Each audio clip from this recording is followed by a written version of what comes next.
It happened in early 2005. I joined in the global movement of solidarity to help the victims of the Indian Ocean tsunami, which happened on December 26, 2004. Specifically, we created a concert dedicated to help a fishing village in Sri Lanka devastated by the tsunami.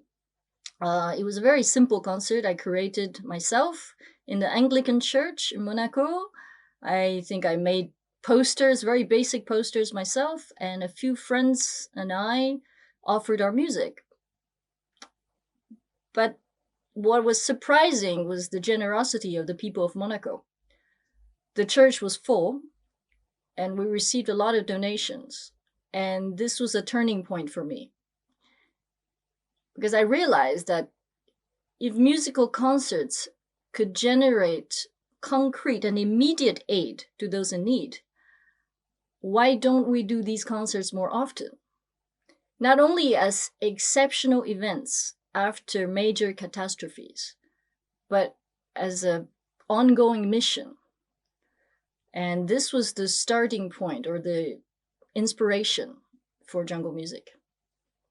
Tell us about the model of ZhangomusiQ in delivering concerts and benefiting charitable projects. I remember that you explained about it on a TED that you presented in the south of France, if my memory is correct. I love very much the explanation you gave, and it convinced me immediately. I would like you to share that, I think, as a very interesting premise of what you've been doing so far.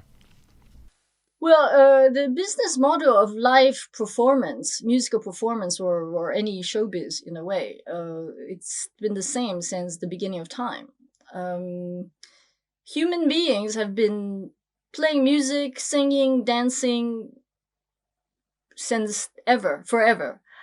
Every human culture in every region of the world have their own musical culture. We are a musical species.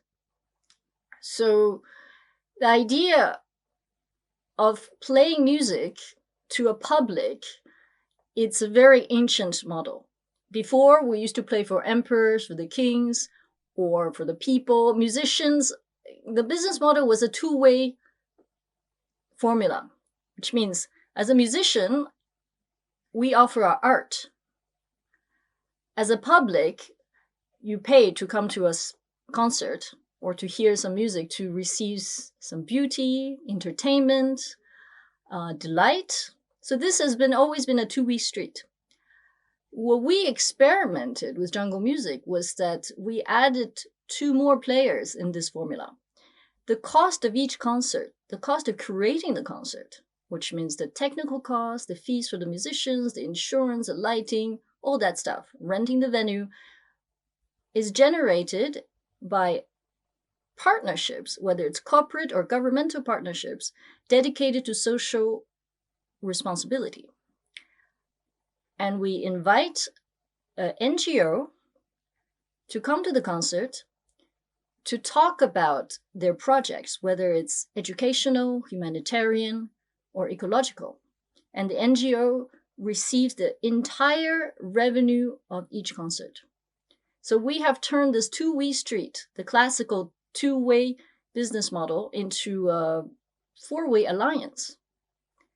And it's been working very well. Since 2005, ZhangomusiQ created nearly 70 concerts benefiting projects in 35 countries.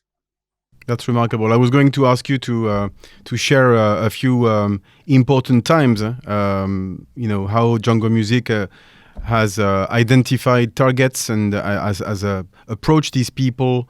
How was the journey? Did you convince people from the first time, or did you find it hard to actually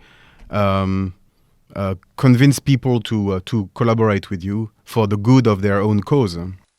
Well, I think that I was very fortunate to be in the Principality of Monaco, because philanthropy and generosity is really part of the DNA of the Principality.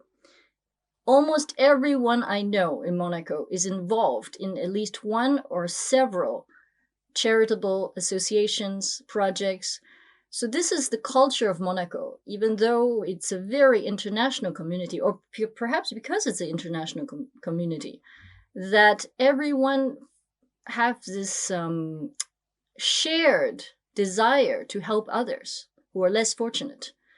So when I created Jungle Music, it was already in an environment which was very, how do I say that? I didn't have to really explain too much because everyone here is very much involved and aware of the importance of philanthropy.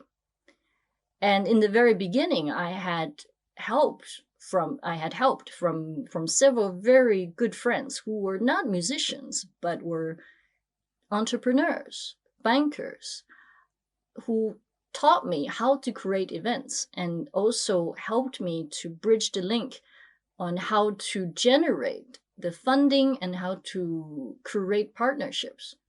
So I have to say that Jungle Music perhaps would not have succeeded if it was not born in the Principality of Monaco.